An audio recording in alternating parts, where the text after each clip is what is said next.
My name is Keith Helwig. I'm uh, retired from the Wisconsin Department of Corrections. I was a captain. I held that position for 36 years.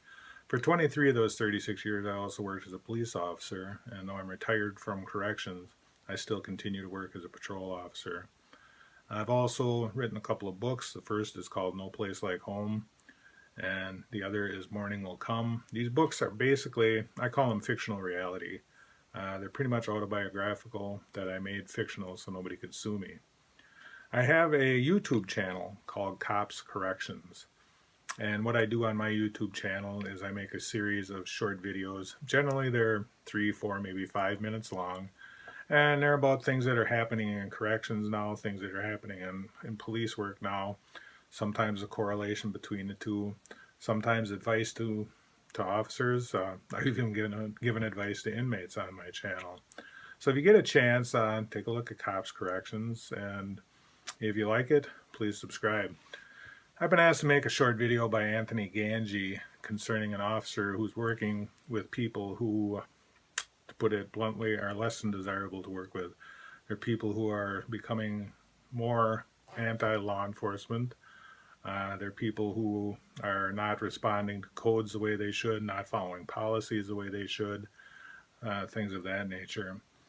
You know, it's odd because just last week I had breakfast with a friend of mine who's still a sergeant in an institution, and he's experiencing much the same thing. He works in a smaller institution where there's only a few people, half a dozen maybe, and there's a certain segment of them who really aren't carrying their weight.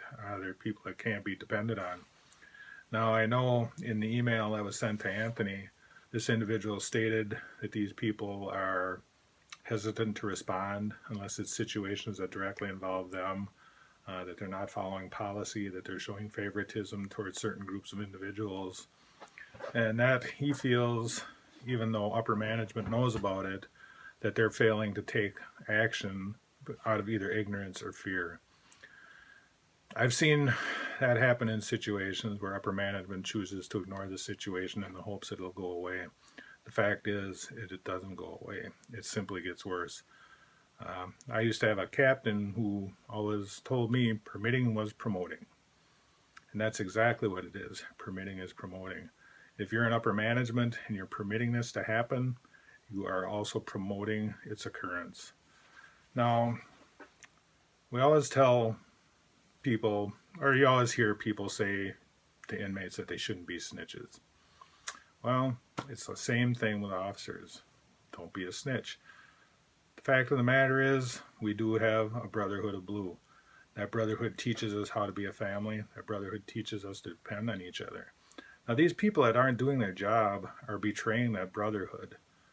I'm not saying for anybody to go out and outright snitch on them. What I am saying is keep an eye on them. Make sure that you do your job. Don't give them any reason to turn on you and all of a sudden make you the problem. What you need to do if a situation arises where they're not doing their job is document it. Now, this isn't something that you have to turn in to anybody. This is something you have for your own good, for your own protection.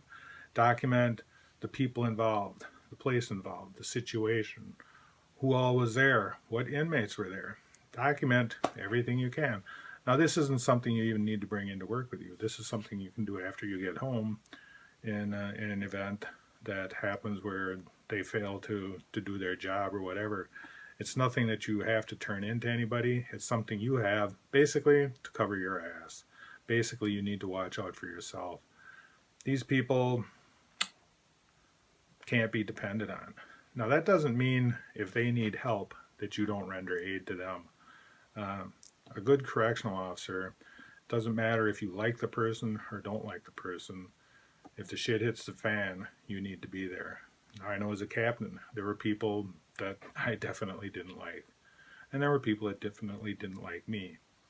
But everybody knew on my shift that if anything happened, regardless of personal feelings, we were going to be there for each other. And that's what you have to do. Regardless of personal feelings, you have to be there for each other. In dealing with people like this who don't want to do their job, it makes your job harder. It makes your job miserable. However, if you become the one who points it out and you're the only one complaining about it, they're going to do everything they can to make your life miserable. The main thing for you is to stay safe and watch your back. Now, that's how I end every one of my videos on cops corrections, is stay safe and watch your back. We have to watch our back, and we have to watch the back of our fellow officers as well. In dealing with officers who aren't doing their job, it makes your job twice as difficult. But remember, your main priority is yourself. Your main priority is for you to go home safely at the end of your shift. So with that, I'm going to close. Once again, my channel is called Cops Corrections. I'd appreciate it if you'd subscribe, and it's an honor to be on a program like this with Gene Trainer, Anthony Ganji, and Gary York, some of the best professionals I know. Thank you, and until next time, stay safe and watch your back.